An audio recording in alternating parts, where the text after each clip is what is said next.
Boa tarde, pessoal. Vou estar falando aqui para vocês um pouco sobre o manuscrito, né, da Ética, Sociedade e Ambiente, mais especificamente sobre a parte dos direitos humanos, tá, galera? A Declaração Universal dos Direitos Humanos surgiu basicamente após ali a Primeira Guerra, em 1948, tá? Porque foi assim, já tinha acontecido durante a história da humanidade, algumas coisas são consideradas certas atrocidades, né, dos seres humanos. Então, para proteger o direito do ser humano, foi criado aí os direitos humanos, né, que ele não é uma imposição, mas é basicamente assim como eu posso dizer, uma sugestão, né, internacional que foi dado para os países, mas fica a critérios de cada país aceitar ou não. Acredito que a maioria aceitou. O Brasil, por exemplo, aceitou. A gente vê vários traços de normas da Declaração dos Direitos Humanos em nossa Constituição, por exemplo, né? Bom, ela foi baseada assim na questão de proteger os direitos humanos, né? Por exemplo, nas regras de Mandela, por exemplo, quando Mandela ficou preso na época do apartheid, ele passou 30 anos, se eu não me engano, preso. E, tipo, às vezes eles botavam em cela escura, e aí passava tantos anos numa cela escura e depois ligava a luz no máximo, botava ele.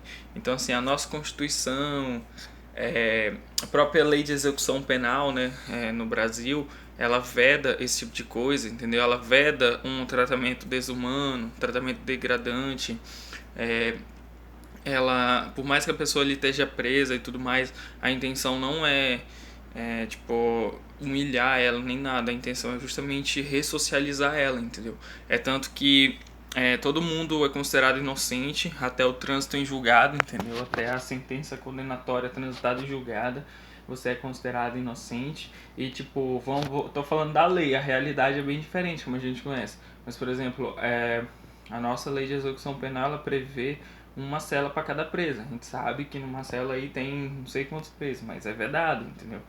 Então, assim, ela vem basicamente nessa ideia realmente de proteger os direitos humanos. E uma parte interessante que eu vi sobre ela é que os princípios, assim, como ela surgiu, ela vem na mesma base da Revolução Francesa, são os mesmos princípios, que é a igualdade, a fraternidade e a liberdade, né? Igualité, fraternité e liberté. Então, falando mais um pouco assim sobre a questão dos direitos humanos, nossa Constituição, nossas leis, cada vez mais elas procuram proteger isso. Por exemplo, hoje em dia, o crime de tortura, ele gera, a tortura é um método cruel, né, e que vai contra os princípios dos direitos humanos, ela gera perda automática do cargo para servidores públicos. A nova atualização da lei de tortura trouxe essa, essa parte, sabe? E vou falar aqui um pouco sobre os princípios, né, dos direitos, da Declaração dos Direitos Humanos, e se de alguns deles existe na nossa Constituição, como princípios fundamentais da República também, está lá no artigo 4º, se eu não me engano, e alguns se parecem muito, como por exemplo, dignidade da pessoa humana, é um princípio fundamental da República Federativa do Brasil, assim como é a dignidade da pessoa humana, soberania, cidadania, valores sociais do trabalho, da livre iniciativa e pluralismo político, né? Igualdade de direitos, reconhecimento e valorização das diferenças, das diversidades, laicidade do Estado, a gente já sabe que, principalmente no Brasil, o Estado virou laico, né?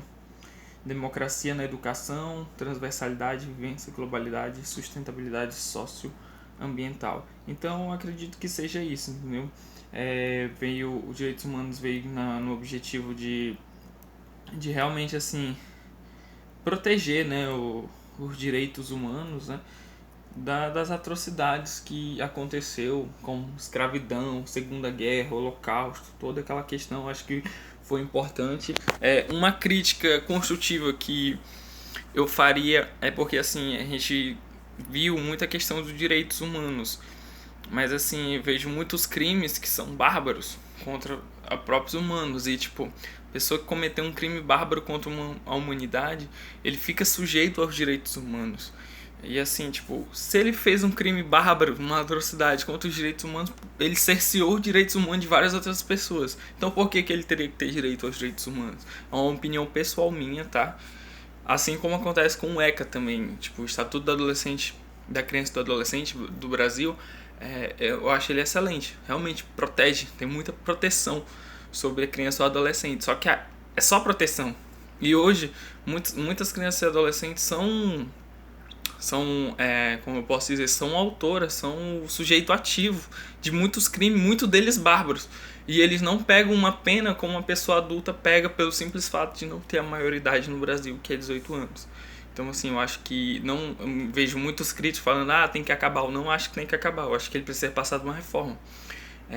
Tanto o ECA como os direitos humanos tem que ver que pessoas que cerceiam vários direitos humanos de outras pessoas, elas não deveriam ser protegidas pelos próprios direitos humanos, já que ela não foi humana com o próprio irmão de espécie dela.